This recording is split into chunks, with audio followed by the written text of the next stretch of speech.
Sejam todos bem-vindos para mais um programa O Livro dos Espíritos em Nossa Vida. Na semana anterior, no programa anterior, nós iniciamos as discussões sobre a questão de número 1010 de O Livro dos Espíritos, que trata da ressurreição da carne. Nós lemos as duas perguntas que o Kardec fez, as respostas que São Luís deu para essas perguntas, e hoje nós vamos ler e refletir sobre o comentário que o Kardec fez sobre a resposta que o São Luís deu para aquelas perguntas. Depois da nossa vinheta. Até já. Começa agora o programa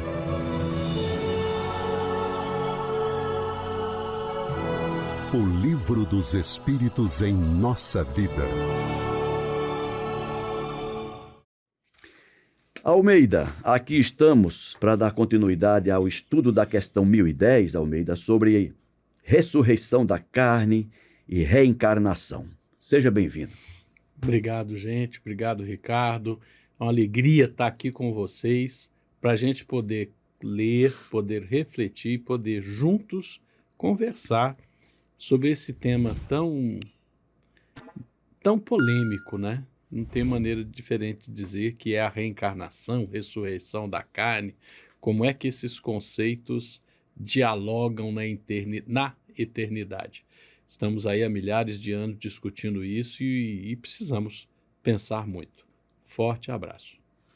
É verdade, Almeida. Estamos há milênio discutindo isso, precisamos continuar discutindo, mas eu penso que nós precisamos fazer isso com muita parcimônia, né? Discutir no sentido de trocar ideias. As ideias discutem. Não é isso? Discutir no sentido de trocar ideias. E não esquecermos nunca, de acordo com a própria orientação do Kardec, de nunca querermos ter a pretensão de impor a nossa visão de mundo a quem quer que seja. Sempre termos a grandeza, digamos assim, de dar ao outro o direito à dúvida, ao questionamento e principalmente o direito de pensar diferente de nós, né? Eu acho que essa é uma das instruções basilares da doutrina espírita e que muitas vezes a gente percebe aqui e acolá um irmão mais afoito, esquecendo disso, tentando não discutir as ideias, mas impor as suas convicções a outrem. Não é o nosso caso aqui, nem de longe. Ok, vamos começar, vamos fazer daquele jeito, eu vou lendo e você vai interrompendo e conversando. Kardec começou assim o seu comentário. A ciência, com efeito, demonstra a impossibilidade da ressurreição segundo a ideia vulgar. Vamos lembrar, a ideia vulgar de ressurreição no final dos tempos é aquela que, sei lá, quando ocorrer, nós já estaremos desencarnados, nós voltaremos à carne da mesma forma perfeita com que nós tínhamos ao chegar ao fim da existência, né? Ou até mais saudáveis, até mais jovens, enfim, voltar ao corpo. O corpo ser restaurado, digamos assim, né? Voltamos a ter aquele corpo, aquela carne, como diz outro, com saúde, como antes de termos morrido.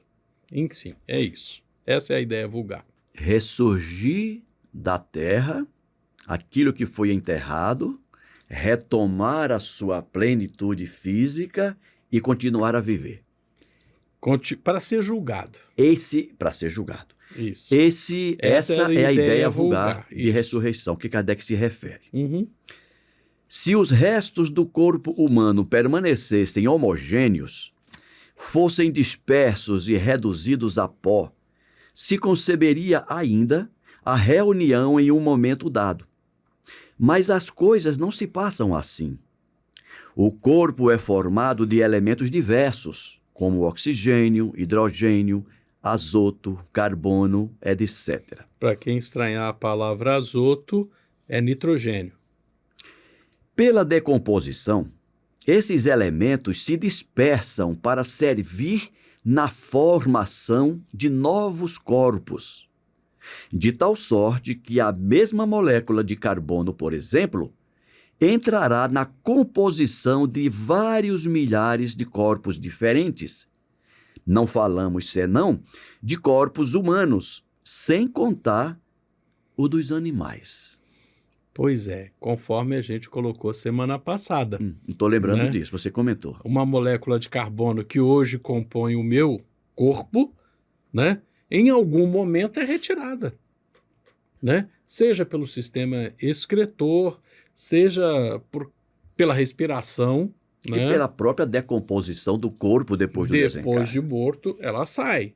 E ela vai passar a compor outro ser vivo ou algum composto mineral inorgânico. Mas continuará existindo essa molécula em outro estado.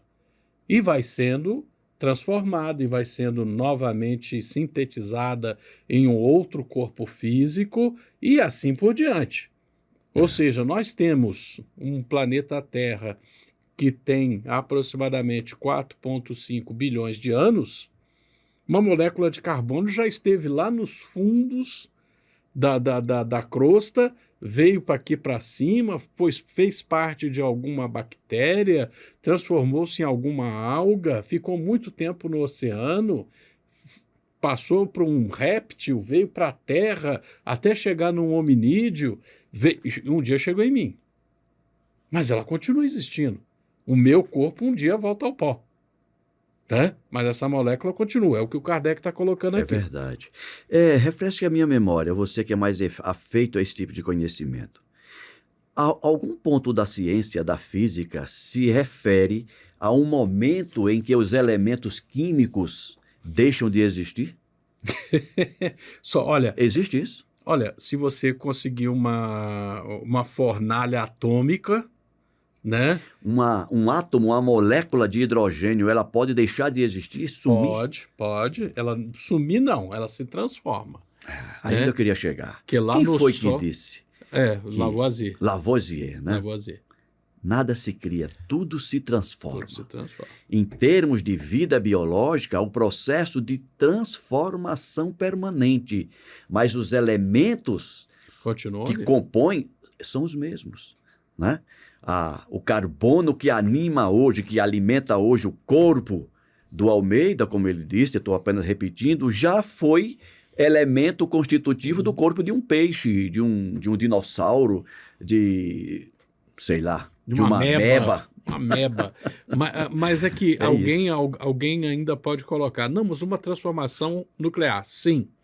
Lá no Sol, neste momento, incontáveis átomos de hidrogênio estão sendo fundidos e transformados em átomos de hélio. Está acontecendo lá neste momento. Exatamente. E está expandindo energia para todo lado até chegar aqui e nos manter vivos, por exemplo. Exatamente. Continuando. Que tal indivíduo talvez tenha no seu corpo moléculas que pertenceram aos homens das primeiras idades. E essas mesmas moléculas orgânicas que absorveis na vossa alimentação provêm talvez do corpo de tal indivíduo que conheceste. E assim por diante. É o que a gente está comentando. A matéria, sendo em quantidade definida em suas transformações em quantidades Vou ler de novo. A matéria,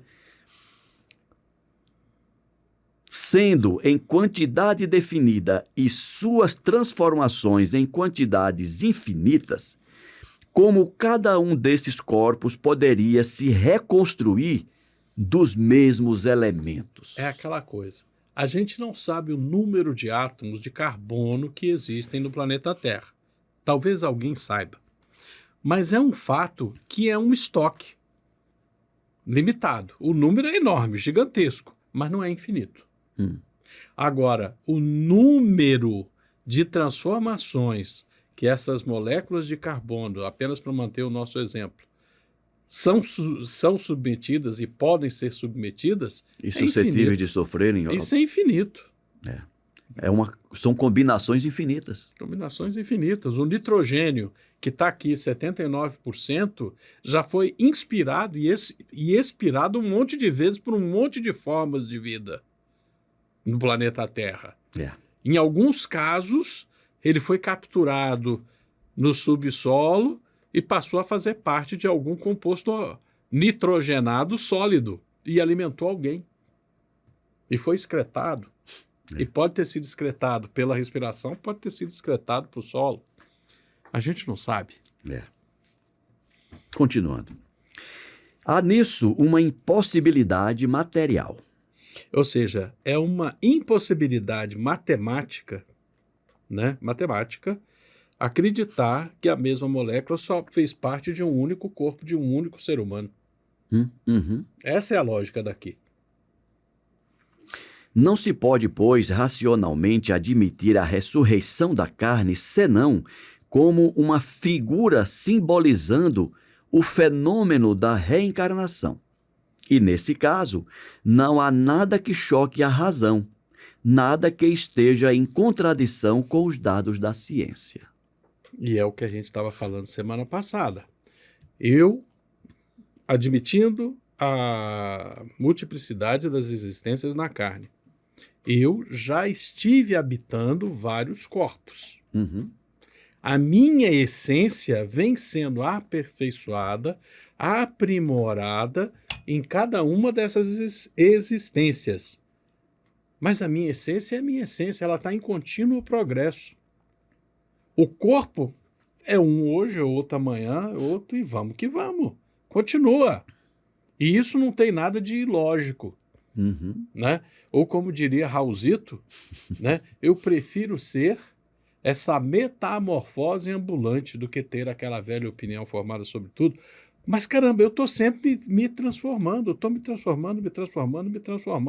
Eu estou absorvendo átomos, eu estou devolvendo átomos para a natureza, eu estou inspirando, estou expirando, eu estou absorvendo fluidos espirituais, estou utilizando e estou transmitindo fluidos, estou aqui conversando com você, de alguma forma eu estou te impactando.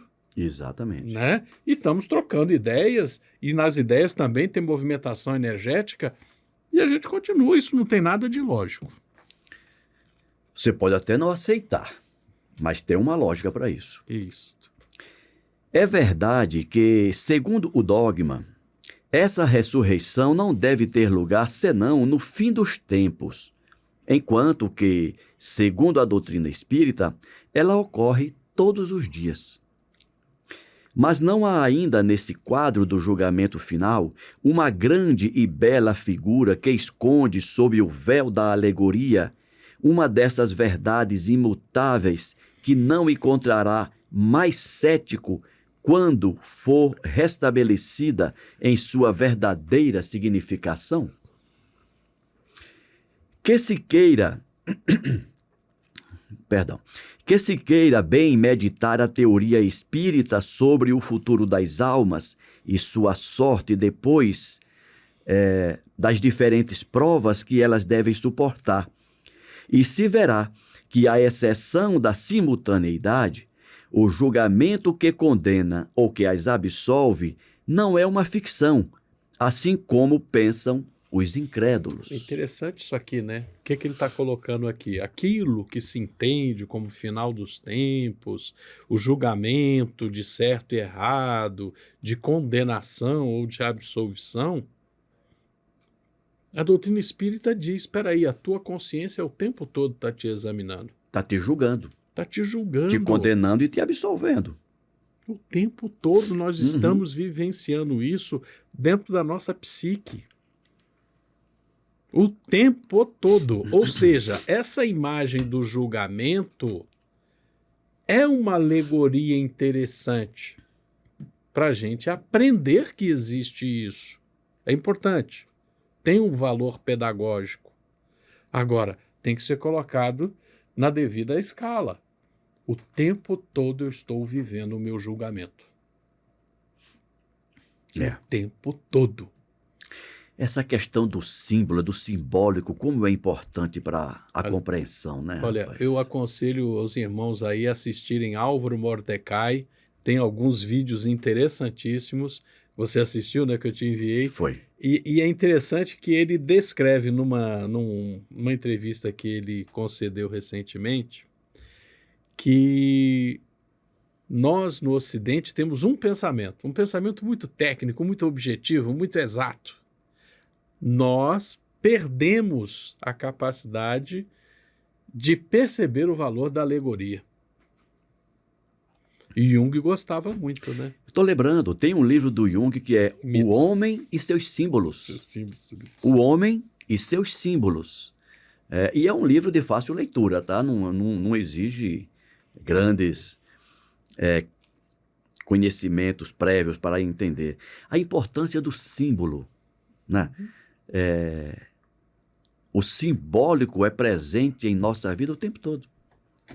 Agora, se a gente não conseguir Lidar com isso. lidar com o símbolo, entender, saber até que ponto vai o símbolo e até que ponto e onde começa a realidade que o símbolo expressa, aí a gente vive numa bolha simbólica sem colocar o pé no chão. É verdade.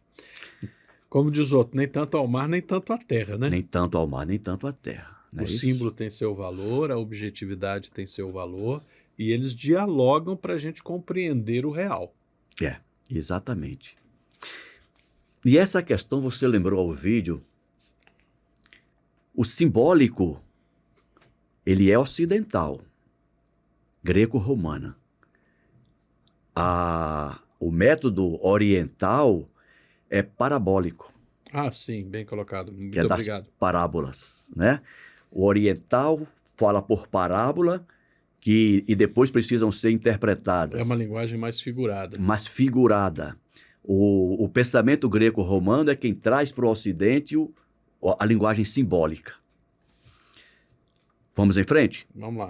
Observemos ainda que ela é a consequência natural da pluralidade dos mundos, que hoje perfeitamente admitida, enquanto que, segundo a doutrina do juízo final, a Terra é considerada o único mundo habitado. É interessante essa colocação porque no momento em que a gente bate o pé do juízo final, aí começa aquela pergunta, mas o juízo final é só da Terra? Ele vai se aplicar a todo o universo?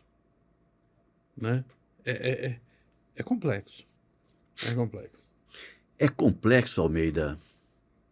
Eu disse uma vez uma coisa numa roda de conversa espírita e fui rechaçado, né, com uma certa veemência.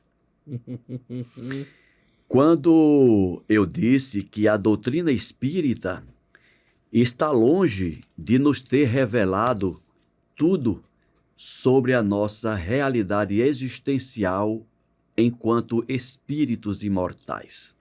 Olha, se o Cristo não foi capaz de fazer isso vindo à Terra, por que a doutrina espírita seria? Gente, agora sou eu, né? Uhum. Entendo esse processo da seguinte forma, Almeida. A vida e as existências, elas trabalham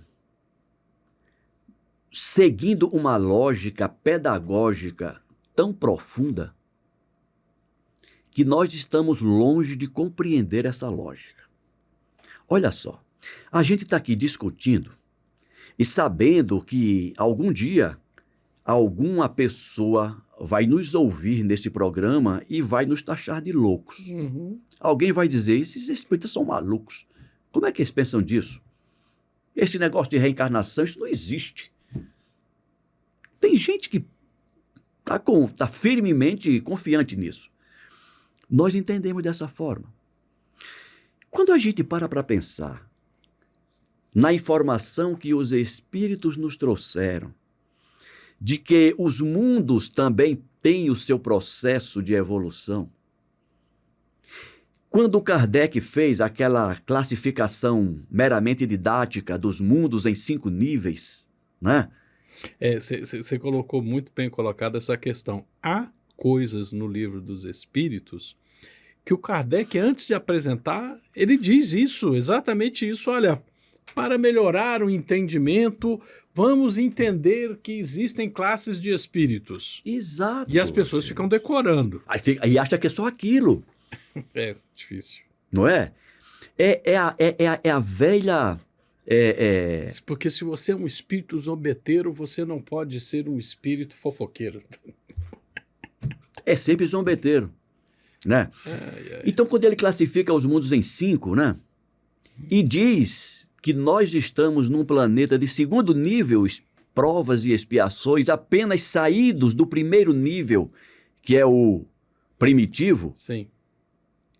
5, aliás, mais 3 níveis acima do nosso. Existem mais 3 realidades que a gente não... Gente, para nós é inimaginável entender isso aqui. Sim. Como é que a gente quer, nesse ponto de segundo nível, achar que nós temos condições de compreender tudo isso aqui? Se a gente não consegue compreender nem a nossa própria realidade E quem atual. garante que quando chegar no 5º nível não tem mais 5 para frente? Entendeu?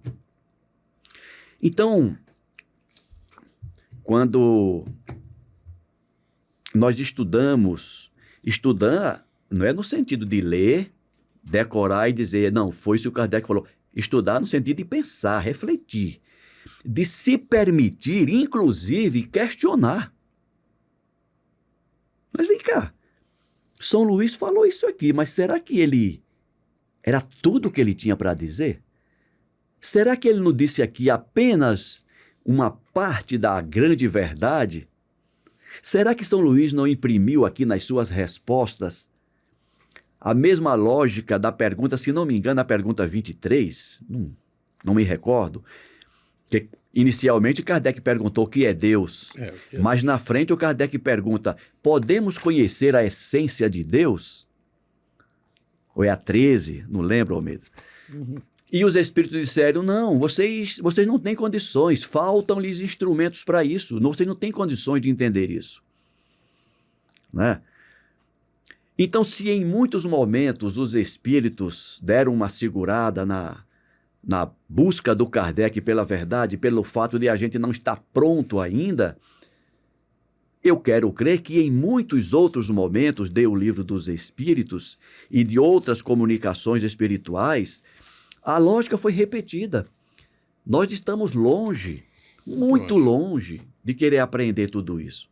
É por isso, Almeida, como eu te falei, já te falei outras vezes, eu não me permito entrar em discussões que eu não veja, que eu não perceba um resultado positivo para os dois.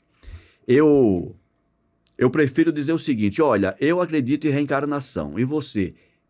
E você diz, eu não acredito. Ok. Quem sou eu para tentar te convencer de alguma coisa? Por sinal, eu acho que o verbo convencer, ele só tem sentido se for pronominal. Convencer? Convencer-se. Convencer-se. Ninguém convence ninguém, a gente se convence, né? Diante da exposição dos fatos e da nossa capacidade de entendimento, porque, de acordo com a pedagogia, o processo de apreensão do conhecimento depende do conhecimento existente, né? Não adianta você querer ensinar álgebra para uma pessoa que não aprendeu as 4 operações, né? Se você não souber somar, subtrair, multiplicar e dividir, você não vai para trigonometria, não vai. Não. Então, uma coisa depende da outra. Se não souber operar os números, não sai do lugar. Não sai do lugar. Então, em matéria de apreensão do conhecimento espiritual e especificamente do conhecimento espírita, eu entendo que se faz necessário um background, né, para usar uma palavra que você usa com frequência, é preciso que a gente tenha um mínimo de base para entender isso. E aí entra uma oportunidade dos espíritas praticarem a caridade, que é de dar ao outro o tempo que o outro precisa para compreender aquilo que talvez você já compreenda hoje. Caridade moral. Caridade moral. Não é impondo o meu ponto de vista que eu estarei te ajudando, empurrando de goela abaixo. Acredite na reencarnação. Acredite nisso. Não. De forma semelhante ao que fizemos em tantas existências. Aceita o Cristo! Aceita o Cristo! Aceita o Cristo é ultimato. É. Né? E aí a história está cheia dos exemplos das guerras que foram praticadas usando essa lógica. Aceita o Cristo, senão eu te mato. Cadê o Cristo? Cadê o amor do Cristo que o Cristo nos ensinou? Não é isso? Cadê? Então, da mesma forma, Almeida, bem lembrado, a questão das aceita o Cristo, né? Hoje nós precisamos lembrar disso. Espero que nós tenhamos aprendido essas lições e hoje, como espíritas, sejamos mais caridosos ao apresentarmos a doutrina espírita para aqueles que tiverem o interesse de conhecê-la, que sejamos caridosos na apresentação dessa doutrina que é caridosa com a gente.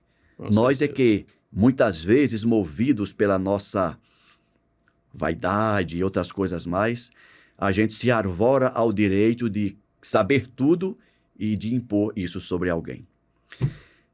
Mas é isso. O nosso tempo está acabando, Almeida. No próximo programa, nós vamos para Vamos para o paraíso, vamos para isso.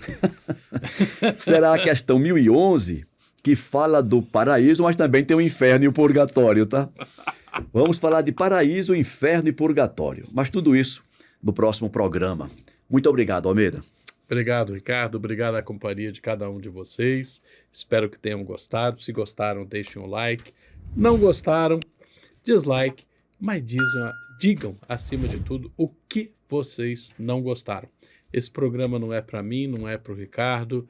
É para que todos nós aprendamos, compreendamos um pouquinho mais sobre o Livro dos Espíritos, que a gente avance um pouquinho mais na doutrina espírita e que a gente compreenda um pouquinho mais o nosso papel individual diante da vida, diante de Deus, diante do próximo, diante de si mesmo. Forte abraço. Forte abraço, a gente se vê no próximo programa. Até lá.